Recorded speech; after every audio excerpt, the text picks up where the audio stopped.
All right. What a lovely welcome for us tonight, calling us into council. So welcome everyone to tonight's conservation conversation with Dr. Susan Eirich. The topic tonight is becoming the light in these dark times. If you joined us in December, this is an extension on how we discussed how we ourselves could be a light to others in these dark times, reflecting the light and support we personally receive from our own inner wisdom in the earth. And tonight we will be going a little deeper and exploring the practice of becoming the light. How in our everyday life we can carry ourselves and act in ways that are an inspiration and catalysts to others. So if you are new to the conversations, welcome. And if you have joined us before, bear with me as I'll kind of give an overview. So the goal of these conversations is to create a space where we can support each other in this new paradigm shift, one of living in harmony with all life. We are creating a community of practice that continually learns and grows in our ability to live and act from the core value that all life is sacred. These conversations are meant to be a contemplative environment, a time and place to hold space for one another and think deeply about the topic of discussion. While our ultimate goal is action arising from our shift in perception that all life is sacred, these conversations are designed to contemplate our journey and how best we can maintain our individual paths. We ask that everyone share from the deepest place as possible. So before handing the floor over to Susan, there's a few housekeeping rules. The flow of the conversation starts out with a 20-minute presentation given by Susan, followed by 40 minutes of discussion. We ask that in the case of any technical difficulties to please bear with us and we'll do our best to fix them. As you'll notice, everyone starts muted, and we do ask that you remain this way during the 20-minute presentation. And then once Susan opens the floor to discussion, you will have the opportunity to unmute yourself and join us. And the way to do that is in the bottom left corner of Zoom.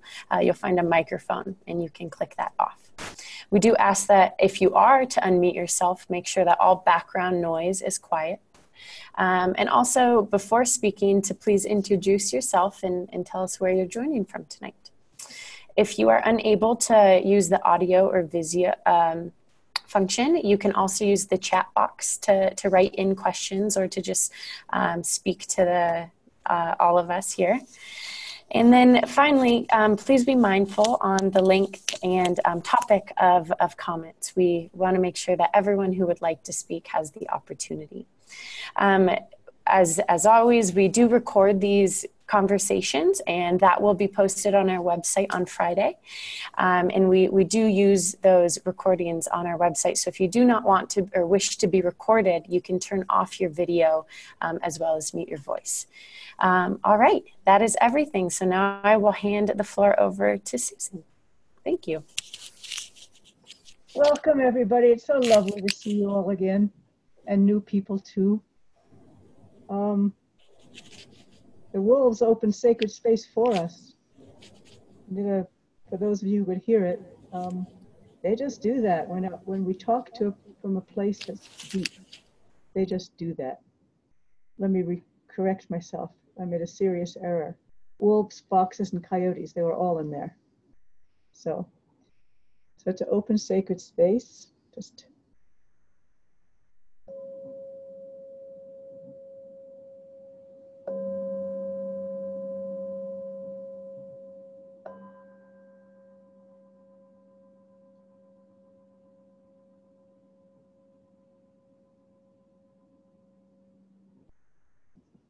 so the topic tonight was, okay, we can be the light in these dark times. So how the heck do we do that? One of the major ways we can do that is through practicing, because we have so many assumptions and we are so pre-wired in a lot of ways also. Societal assumptions, we're pre-wired for certain things. If we want to rewire our brain, unfortunately, it requires practice. not once, but many times. Any of us who've tried to break any habit know that. And what kind of practices can we do? I will share with you some of the ones that I do and some of the really hopeful things that are happening around the world also, as a balance to the things that aren't so good. So first I'd like to say a lovely quote from someone called Chogyam Trungpa. It says, "Let your wisdom as a human being connect with the power of things as they are."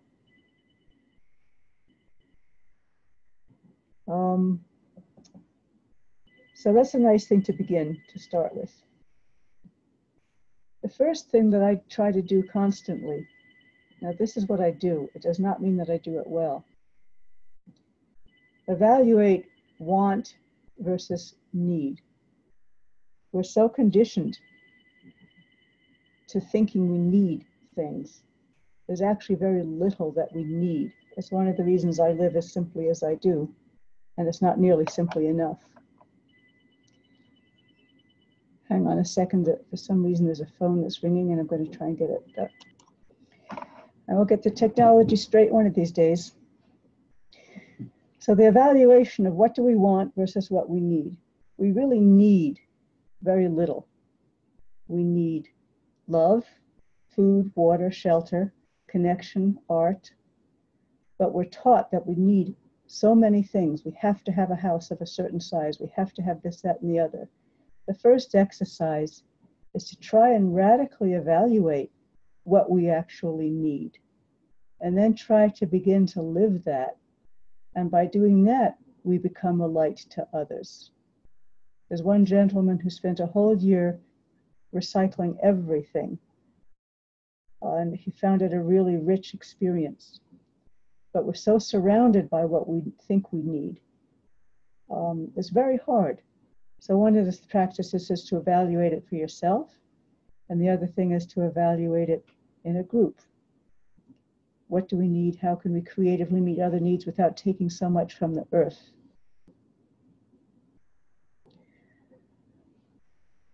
And this is a constant ongoing thing. When I think of how I lived 5 years ago, I'm just embarrassed. And hopefully in 5 years from now, I will be embarrassed about what I'm doing now and it'll be that much better. So it's an ongoing practice, evaluating by self, evaluating in community.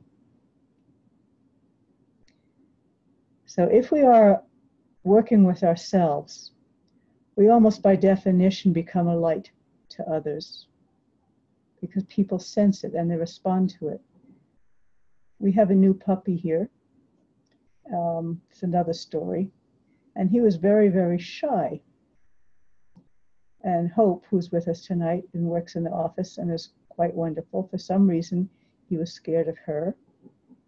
And then one day we had Zach, who's a very lively German Shepherd who the puppy adores. He's God, he's perfection, came in and ran up to Hope and greeted her. And Hope said she could see the puppy looking at Zach, looking at Hope, see the wheels turn and saying, "Oh, I think she's okay." And it switched after that. Hope, if you want to add anything at any time, feel free. And there's something in psychology called social learning. And you can do it with kids. They'll watch what another kid does. Does a kid steal? Does a kid not? All kinds of examples. And we learn by watching and by feeling. We learn much more profoundly that way than we do intellectually because we're wired for it. Where's the food? How did the person manage that food? How did the monkey manage that food? So that puppy was a good example of, on a nonverbal, profound level, how what one of us does gives cues to others around us. And then there's a beautiful idea that the butterfly effect, where a small change in one person can make a large effect over time.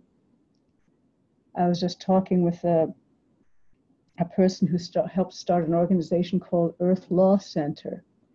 And they're beginning to talk about nature's rights, making a legal framework to protect nature. and they are starting, so it's a movement that's starting around the world. It's one of the really hopeful things that's going on, because if you use the regular environmental regulations, you have to wait till the species is pretty much done and the people have had serious harm and you can prove it. This is proactive. You can protect a river. Actually, they're pretty close to giving a river rights in Mexico City, the last free-flowing river out of 48. And this is started by one person. Well, there are often many other forces, but originally there was a guy who said there was a chimpanzee in a cage that someone was keeping as a pet, and he said, this is wrong. And he tried to start the idea of, and he was wrong from a feeling base, and he tried to start the idea that maybe we should give legal rights of personhood to a chimpanzee, and it's now burgeoned into a movement that's all around the world. And because of the enthusiasm and the nonverbal commitment, they're starting to write the first textbook on natural law, and they have 60 volunteers working on that book. They hope it's going to come out next year. So there's a combination of standing up for what you believe, being and emanating what you are, then starting to take it into action. But it's not just the action of starting to make the legal framework, it's where you come from that other people attend to, in my opinion, anyway. So being what we would like to be as best we can. Other practices for me are to speak as thoughtfully as I can, so that I'm not doing a disconnect, which are easily taught. You talk, words come easily. We can go to the abstract part of our brain and chatter away for a long time. I could just talk very easily a long time without really saying anything. Or I could talk from a place where the words are the end result of feeling and meaning. And then you're communing on a nonverbal basis. You're communicating the meaning, and the words just sharpen it. But there's a nonverbal process of connection and communication that's going on. So that's one of my practices. Another one is, as much as possible, to connect with myself. And that is through breathing. For many people, it's different. It can be deep breathing, it can be nature, it can be prayer. It makes no difference at all. It's connecting with the deep wisdom within ourselves, and then that emanates out. So that's another practice. Meditation is a practice where you're both connecting with yourself and connecting with something larger, so it's a really useful one. But spiritual practices are pretty much essential in these really difficult times.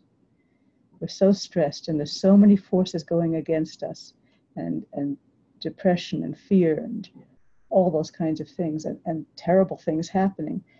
If we're not grounded in something profoundly larger than the current times, we can get lost. Now, if you are grounded, some really neat things happen. There's a very interesting magazine called Cosmos Magazine, and all these references we'll give you later, including the quote from the beginning. And they have really interesting articles about how we have an instinctive, deep, intuitive capacity for collaboration. There's a nice article about that in there. And how naturally, when we come together and we're from our simple, human, decent selves come together in a group, automatically things start to flow. If there are all kinds of trauma that have to be worked through, that's another matter. But automatically, we know how to do this instinctively. So we can not only do a practice for ourselves, we can begin to try to formulate groups that do that. This is one, I hope. There are organizations, as things begin to collapse around us.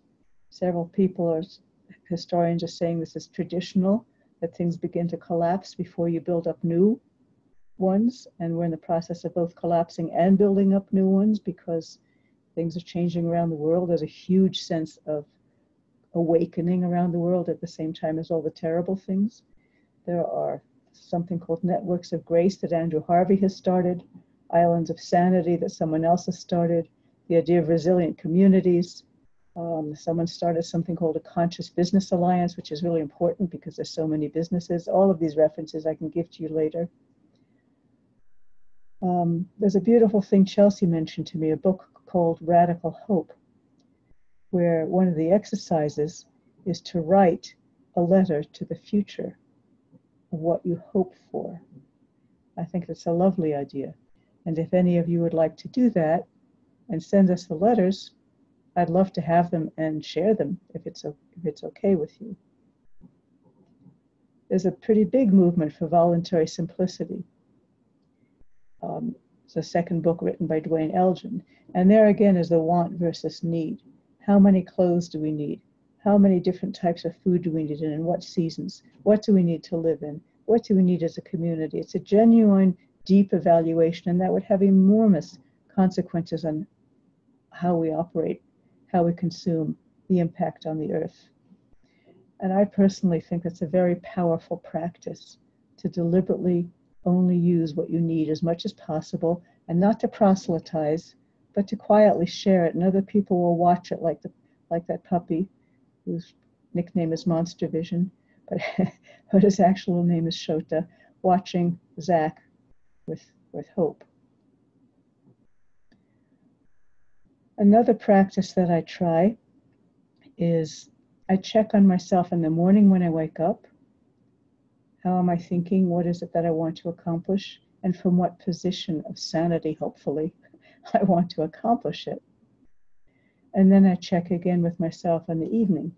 How did I do? Did I do things thoughtfully? Did I allow myself joy? That one I don't always do so well. And I don't consider it a good day unless I've allowed myself joy. Ideally, I would have joy every minute, but I can't manage that. Though I am getting better. Trying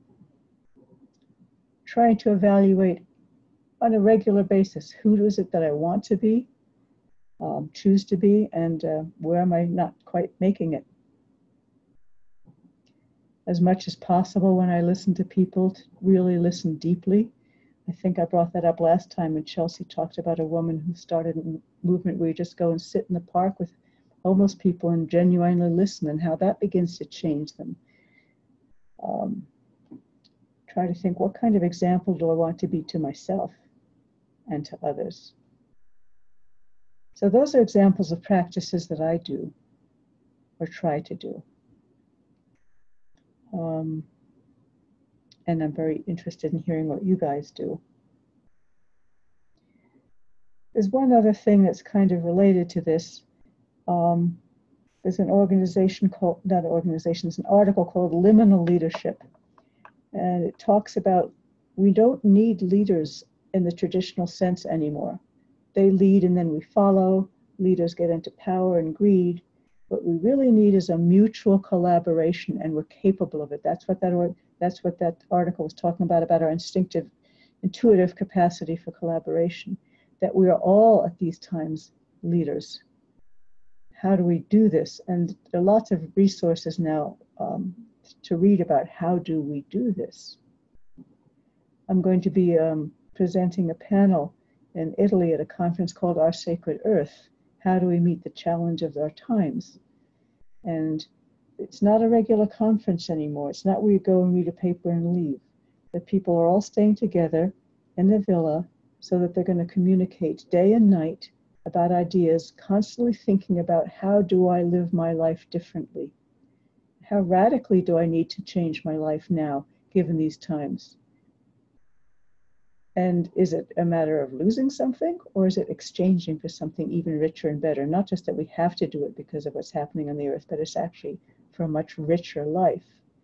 So that conference is specifically organized for us to each, in that conference, to genuinely consider, how do I need to live my life differently? There are so many positive things going on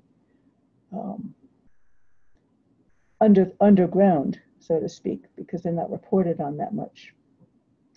And if we're going to be leaders, if we're going to be the light and practice it, there's also really interesting things going on about understanding how we see the world, and that if we see, we come with a whole bunch of assumptions that are like maybe 600 years old or 300 years old, and we're born with those into our culture.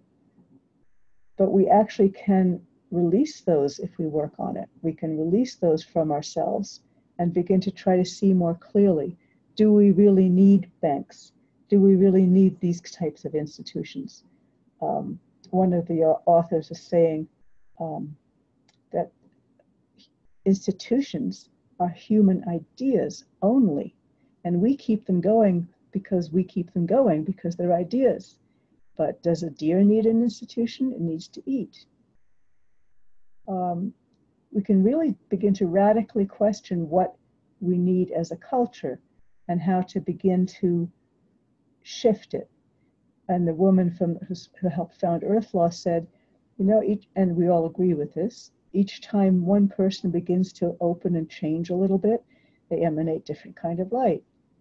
And they influence other people, not just verbally, not just through talking, but again, as Zach did for that puppy. Oh, this person safe, this person good. So those are some of my thoughts. I would love to hear your practices, what resonates with you. Thank you.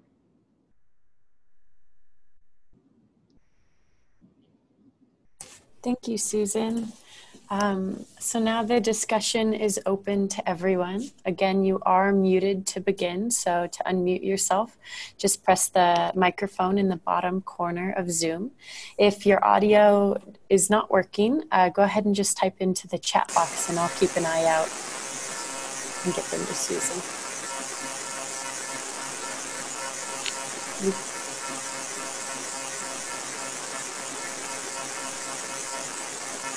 I can't hear you. Just if you're speaking, I can't hear you. Are you unmuted? I'm afraid, Maggie, we can't hear you. So your microphone's wasn't quite working, Maggie, but if you can figure it out, try again.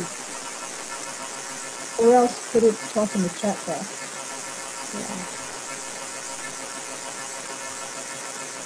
I'm going to go ahead and mute you just for everyone's ears, but go ahead and write into the chat box, Maggie, and we'll make sure Susan hears your question.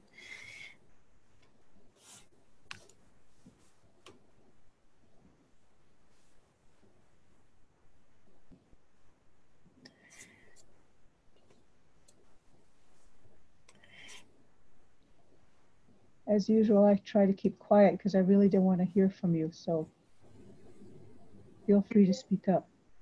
Can you hear me? This is Kate Solisti. Hi, Yeah. Chelsea. Hi, everyone. I'm coming to you from Colorado. Thank you for all of that. And I love the idea of writing a letter about how you see the future. The idea of actually, as you mentioned, taking our thoughts of what we've accepted, but let's look to something bigger and more beautiful. It's the concept of dreaming a new reality.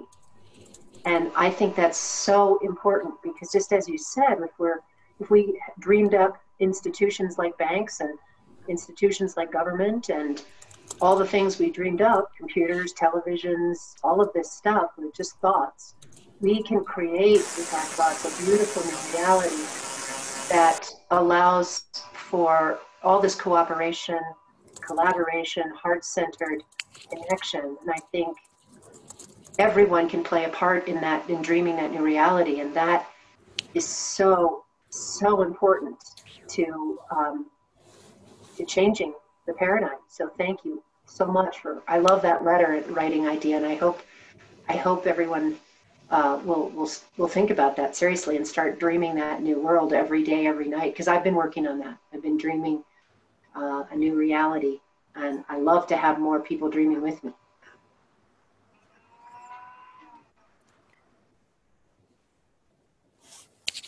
Thank you, Kate. On that note, and something that I've been thinking about and that Susan spoke to is this idea that what kind of example do we want to be for ourselves as well? I think we often think of the example we want to be for others, but it's also important to to remember we are also a living, breathing thing, in a home to a soul and a life and memories, and that it's important to know that our process is an evolution. And there's a Maya Angelou quote that I think of, and it's, do the best you can until you know better. Then once you know better, do better. And it's just something I try to remember, because I think we can be our hardest critic when we think of how to become the light. So thank you, Susan, to speaking to that and also jogging my memory of that quote. Hi, this is Miriam. I'm in Hawaii. Sun's still out over here, so I send you all beautiful Maui sunshine. I wrote something about this very topic yesterday, and my inspiration was the idea of refinement. That we find a way to refine not only the external world that is around us, but our own access to the inner light that is coming into reality at this moment. And Susan said this, that even as things are breaking and falling apart, new things are coming into being. It's creating openings and spaces for new awarenesses and new organizations. But it's also this very fine, high refined quality of light that's coming into our reality right now. And if you have a personal practice of any kind, either meditation or yoga or being connected to nature or prayer, whatever it is that connects you to this light, if we practice allowing the light through on a regular basis, it infuses our whole energy field and it creates its own coherence. So coherence is a really important idea of raising your vibrational complement. I read this many years ago. I don't remember where it came from, but it said, your life is the creative field for which you are responsible. And if you take that idea of being responsible for your own life as your creation, our lives are our most intimate creation. And if you create that coherence by connecting with the light, then when you move out into the world, you don't have to do anything. You're being something different. You're being a more evolved form of human that I think is coming into existence even as we speak. And those of us who are really connected to the light and practice on a regular basis are pioneers of a kind. We are some of the earliest people who have adopted this way of being and sharing it with others.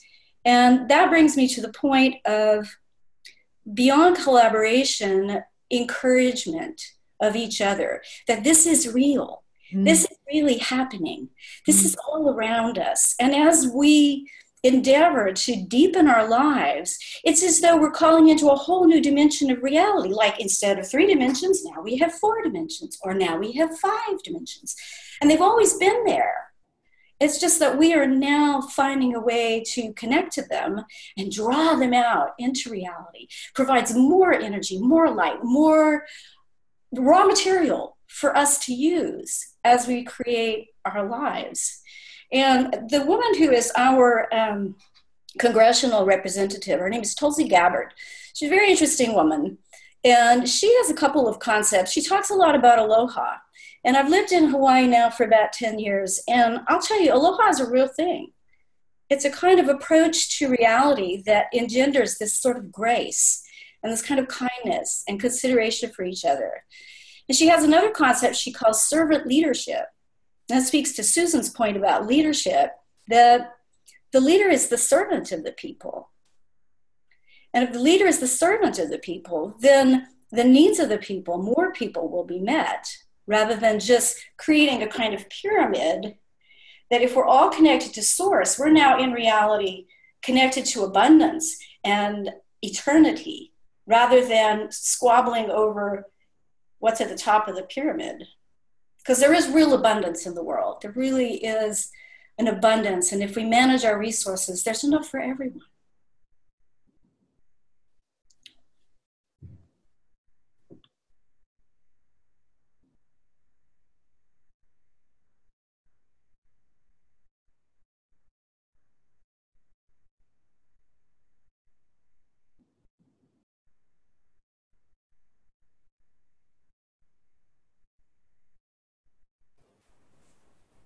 Thank you so much, Miriam. That was beautiful. The quote you had about our life is our most intimate creation is very powerful. I loved that. We would love to hear from all of you if you would like. Oh, So, Maggie. oh yeah, Maggie, I wanted to know, or you to know, I did write you in the chat box, which is located at the bottom. You can find that. It'll be highlighted in orange. But if anyone else Can you say has, what Maggie wanted, since she can't speak? she has not written in. Okay. Yeah. We can't hear you. You're muted, Maggie.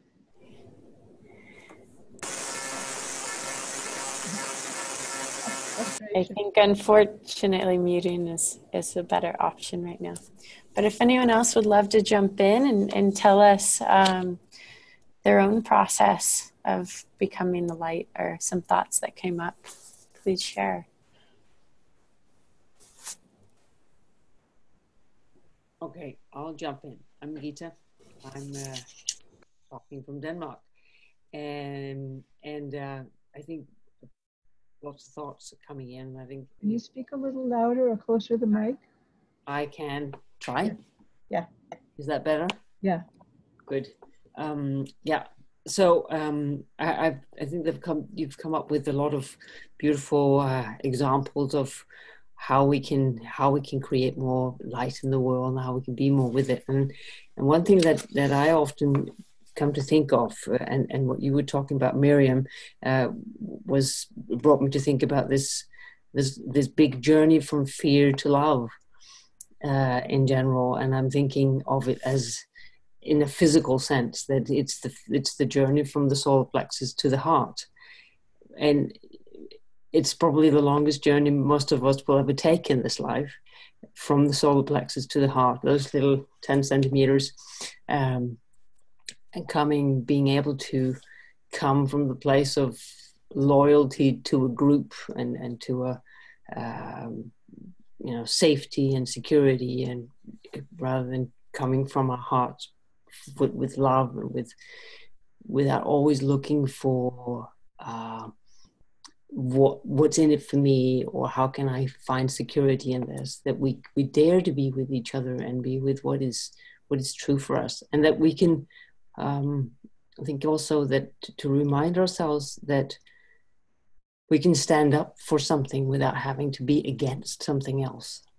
And that's certainly something that I've had to remind myself and to learn to remember, that even if I'm standing up for something or for myself or for other people, I don't have to do it in a way that's against anything else. Those were just some of the thoughts that I was having. And I think it's also important maybe for us that we become aware with ourselves, what is our modality? I mean, are we very much a thinking being where it's very much about our thoughts, or is it about coming into our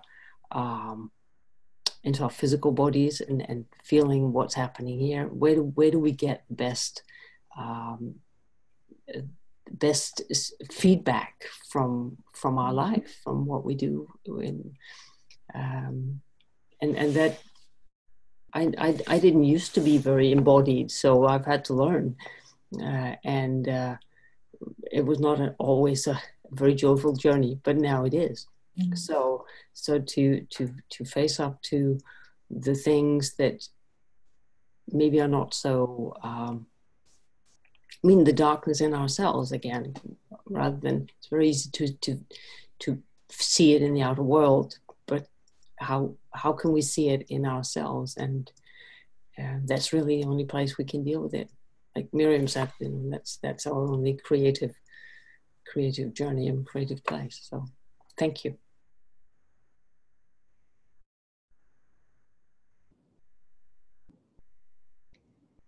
There was an interesting story I listened to the other day about a girl, I think she was about 13 or 14, who had an unfortunate surgery. It was simply a tonsillectomy, and they nicked an artery, and she was declared brain dead, and her parents refused to accept it, and the medical establishment fought it. And the mother just endlessly stood up for her daughter. And the coroner said brain dead. And then finally she fought the courts enough so that she could take her child to another hospital. And eventually they did an actual brain scan. And the doctor said, my God, there's still structures in her brain. Because usually if you keep someone alive in a resuscitator, the brain ends up liquefying.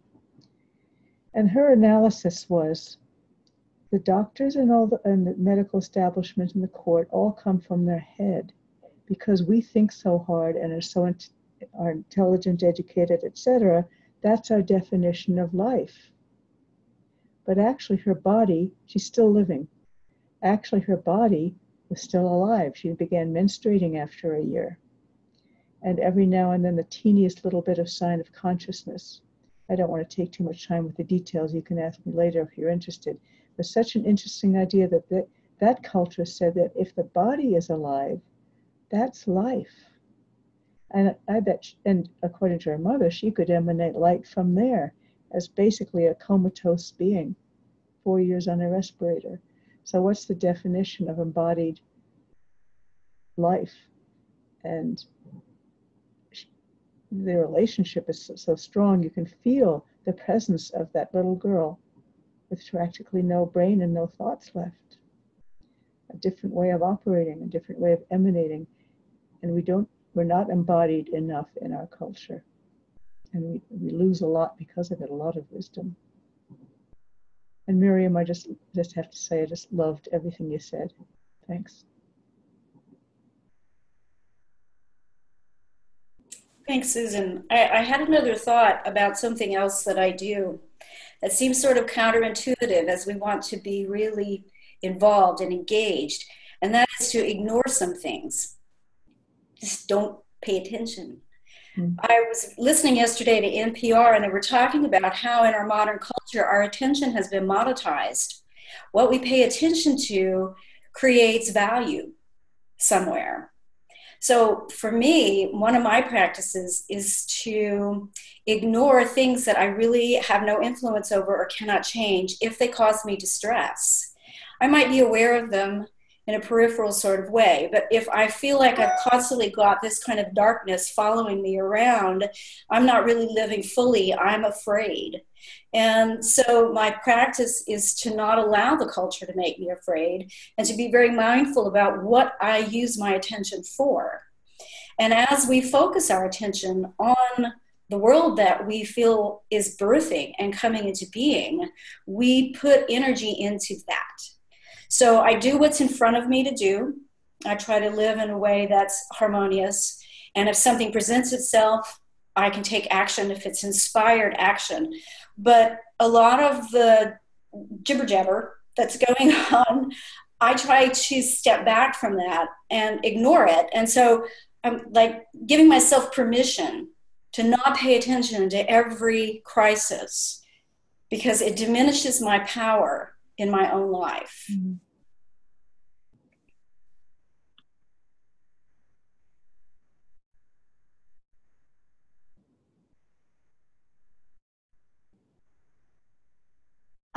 I would love to second that, Miriam. Thank you for sharing that. As an animal communicator, I've for so many years been teaching that there's all these distractions that get us in the way of listening to our hearts and staying in the light and in those higher vibrations. And one of the most important things that I share is you be very careful about the news that you listen to, about the television, about the films, because they definitely bring our vibration and our energy and our light down. They change that frequency and lower it.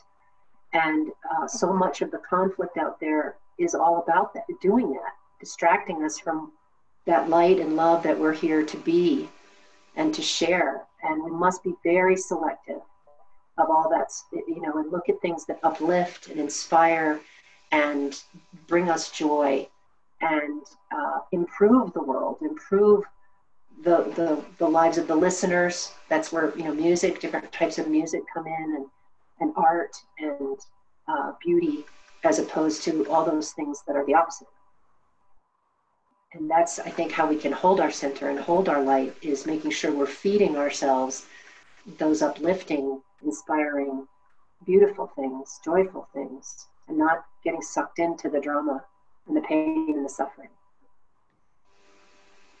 Not just beautiful, but a positive life force that moves us ahead.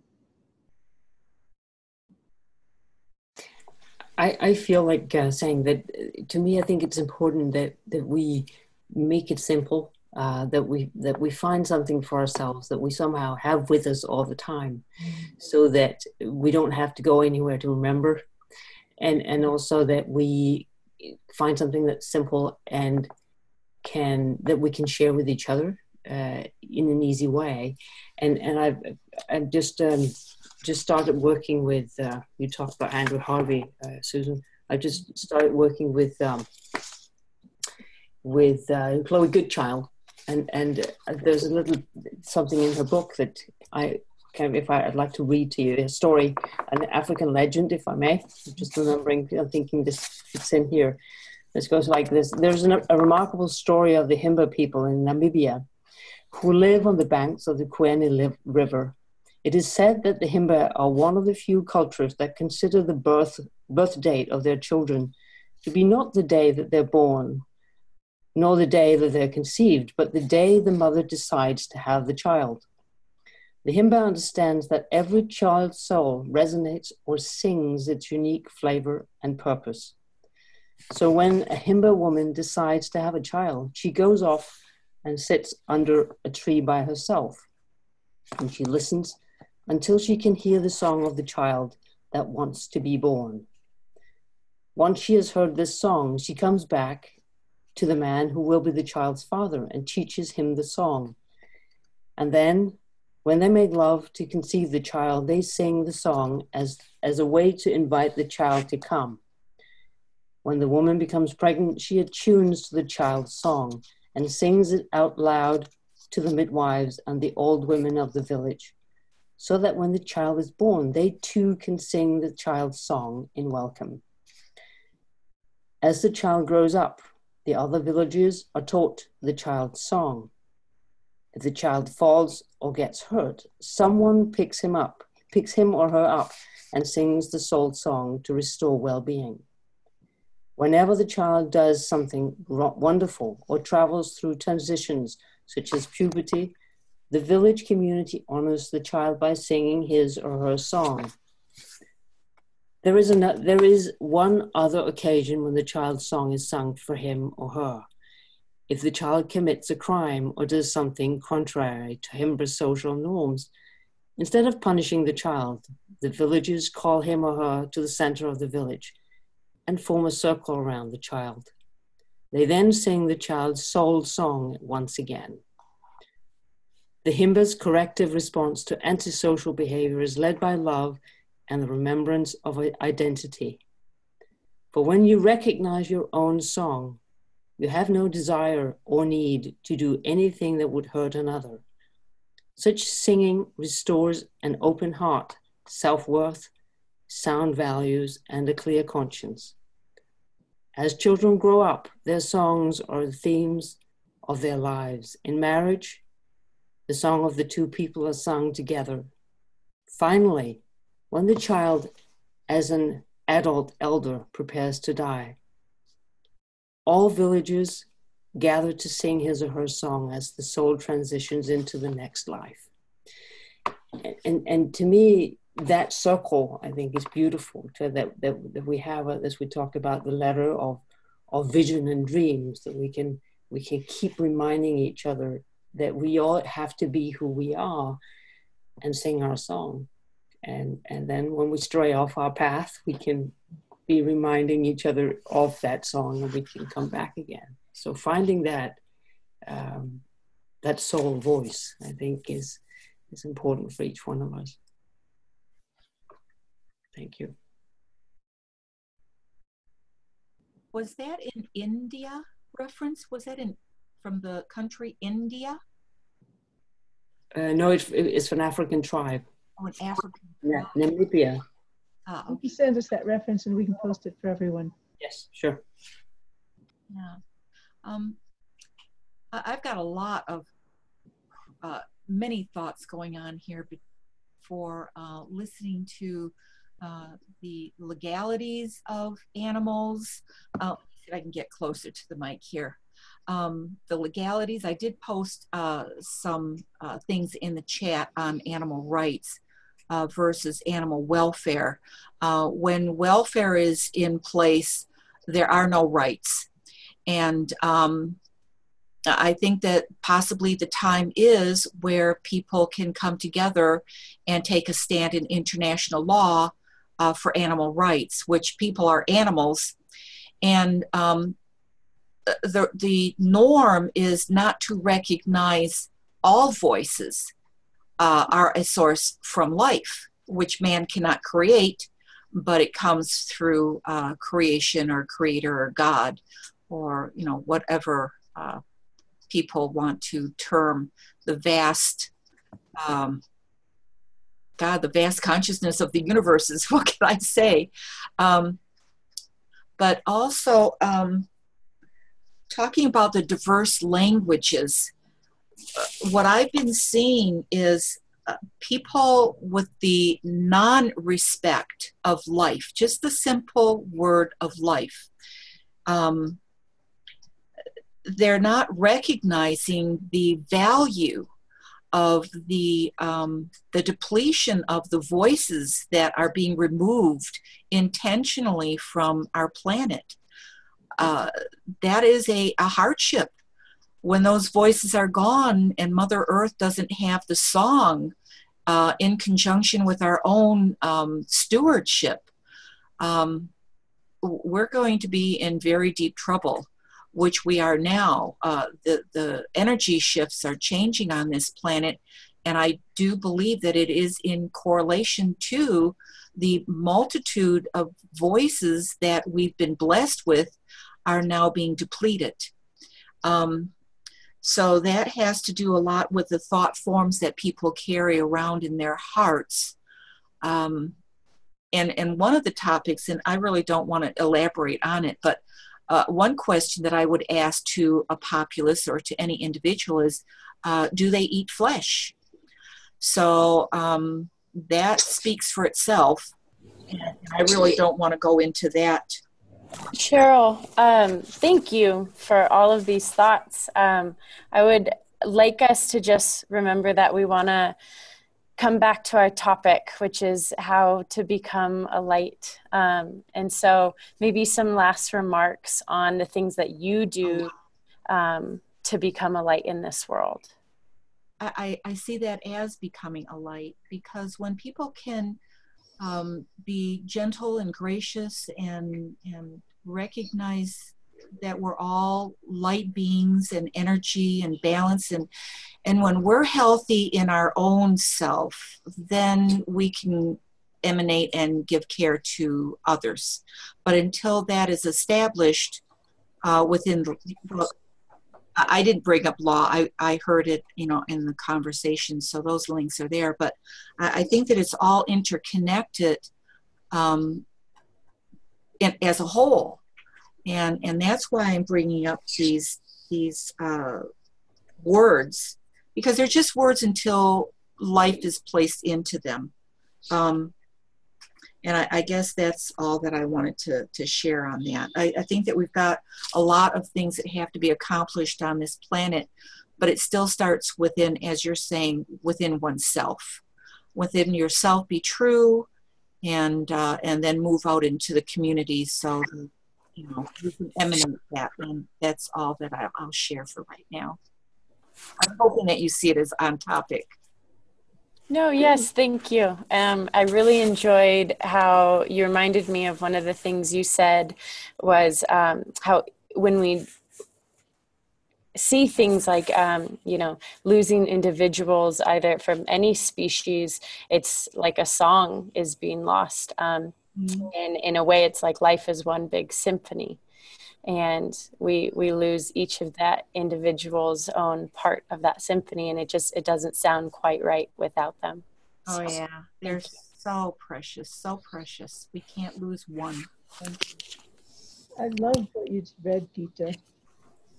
When you think sort of a letter to the future, if you think of what it would be like if each of us were conceived in that way and sung to, what would our life be like? What would the earth be like if we did something like that?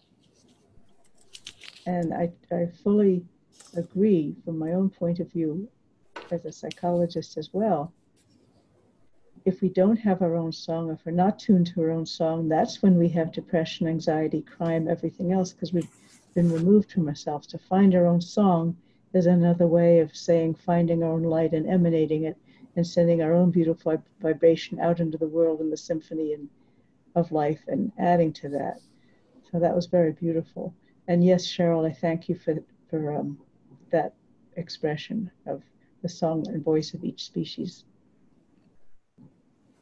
Marta, you're uncharacteristically silent. I unmuted myself at one point, but somebody else started to talk. I just so appreciate this whole group, and Susan, what you and Chelsea and everybody else are doing to facilitate it. I had a thought. I was listening to a wonderful interview with Alan Alda today. And of course, as an actor, he has done many, many improvisational exercises, and part of the core of being an actor is to relate in a very authentic way to the other actors with whom you are engaged in any particular acting situation. And he was making the point, which I think is very apropos to what we're doing here, that one of the ways that when you're acting, to make it seem real, is you have to really be real. You have to be looking at the person, the other actor that you're having a conversation with, for example, and really being completely present with that person.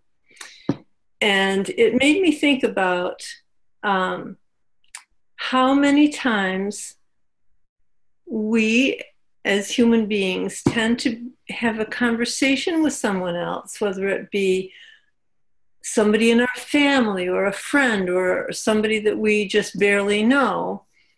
How many times do we really listen to them and really take the time to look into their eyes and connect with them? And I think that that's extremely important. The connection between me and someone I'm speaking with, and being open to what they have to say, which I might disagree with. Somebody else earlier tonight was saying something along that line. But really listen, because each person has a reason for what they think. And I mean, there's certainly, I was thinking about, is it Eric Trump that goes on these safaris and kills these wild animals? I mean, I was like imagining, how could I relate to him or to anybody else that goes on these safaris, or anybody that kills animals? What in him, what in anyone who will do that, what's going on? If I could talk to somebody like that, I would want to really listen, and maybe they would be able to exchange something with me, and I might be able to exchange something with them. But if all we're doing is being defensive with people that we disagree with, immediately they're gonna they don't want to hear it. They're going to be defending themselves. If I'm being aggressively attacking them and saying, you're wrong, this is not right, then they're backed into a corner and they're going to be defensive. So I just feel as if part of being a light is keeping an open heart, really truly connecting with other people with other beings, with my cat. I love to just look at my cat and see her look at me, and there's a connection going on there.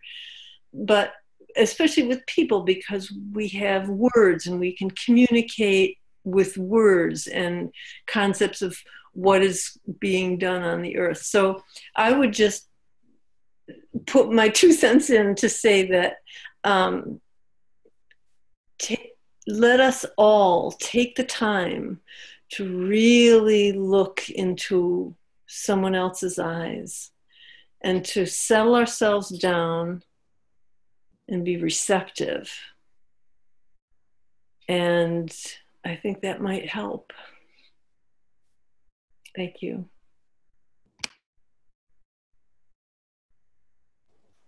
We're almost at the hour. Is there anyone who wants to have a last comment? Yeah, I'd like to leave a little piece here.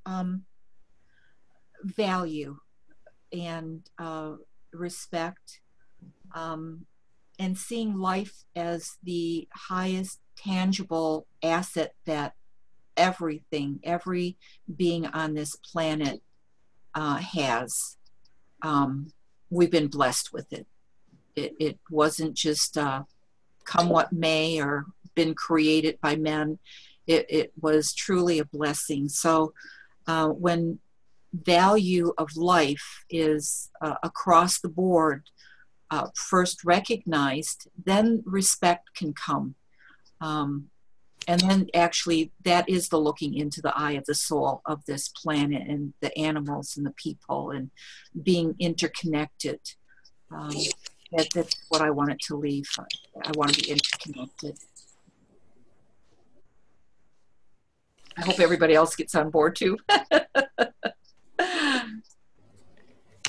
I think one of the things we might play with is we promised an hour. I think we're thinking about the idea of ending it formally in an hour, not this time, but next time. And then for people who want to continue the discussion, perhaps continuing for another 15 minutes or half hour. Email us and let us know if you'd like to do that, because some people really, it's enough, an hour is enough, and other people are unfinished. So, but it is at the hour, and that's what we promised. So Chelsea. Yes. So thank you to everyone who joined us tonight, whether you were new or returning. It's so special to get to meet monthly and speak from such a deep place with all of you. And as Geeta would put it, help each other through this journey from fear to love. So thank you all. The recording of this conversation will be available on our website by Friday, and I will also send out an email with some of the resources that Susan spoke of. Do send in any questions or comments you may have as well. And thank you very much. We'll see you next time. The next conversation, I will say before you leave us, is the third Wednesday in February. So that will be on the 21st. And send us your letters to the future. Yes. I'm going to, so thank you, everybody.